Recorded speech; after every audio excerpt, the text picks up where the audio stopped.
Let's look at this question. N is equal to a raised to the power 4 plus b raised to the power 4 plus c raised to the power 4 plus d raised to the power 4, so on and so forth, up until 31 terms. 31 terms where a, b, c, d, so on and so forth are distinct prime numbers.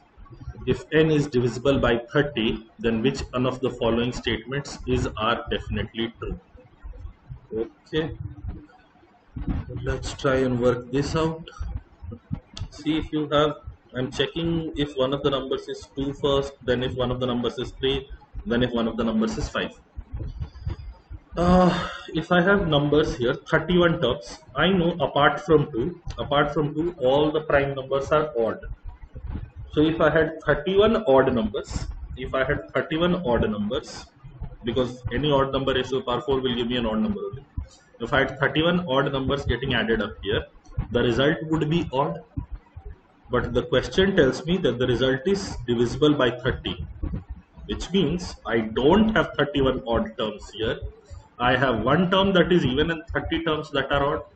If one term is supposed to be even, there is just one even prime number. So one of the numbers is 2. This is a definite outcome. Okay. So option C is eliminated at this time. Let's go to the second part.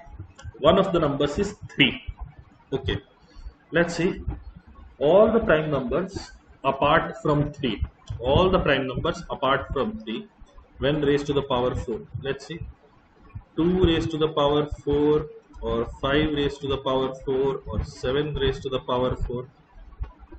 This number will leave a remainder of 1 with 3.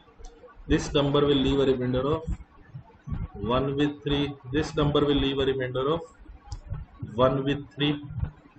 Any prime number that you pick up, even if you went 43 or 41 raised to the power 4, all of them will leave a remainder of 1 with 3.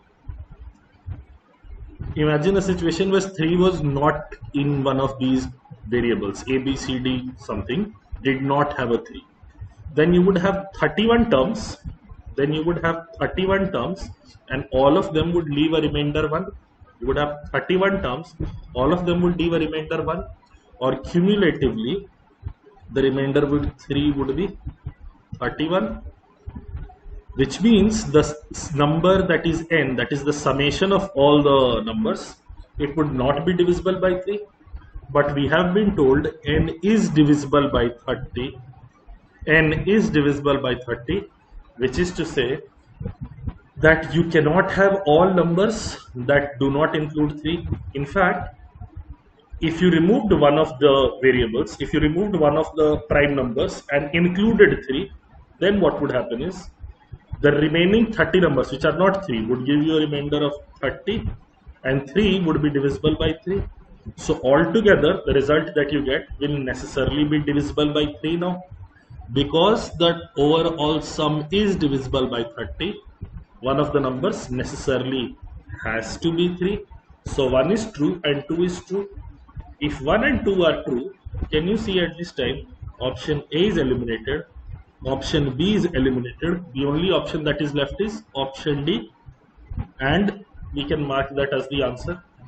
But for the sake of clarity, let's also check if statement 3 is true. Let's see. Say if you had all prime numbers apart from 5. You know what 2 is involved.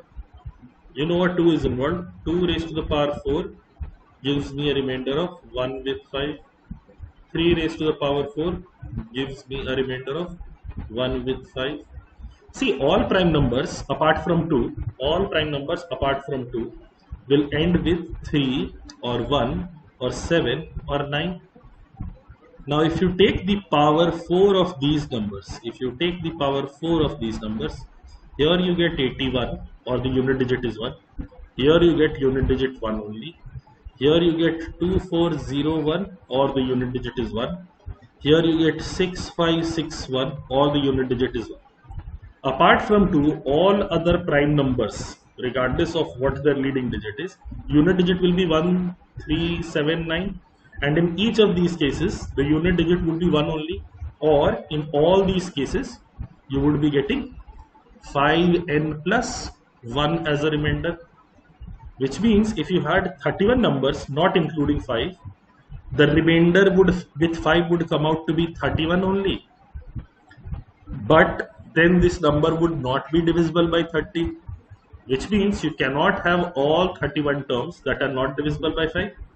If you removed one of the prime numbers and included 5 in its place, then you would have 1 left as a remainder 30 times, so you get 30 as a remainder there, and 5 raised to the power 4 is of course divisible by 5. So overall you would have a result that is divisible by 5 only when one of the numbers is 5. So the third statement is also necessarily true. Therefore now the answer of this question you can mark 1, 2 and 3, although you could have done without checking the third statement, but even if you checked, it would not take you a lot of time. Understanding this question is not so much about solving as it is about understanding the properties of prime numbers, the unit digits. It is more a conceptual question than a mathematical one.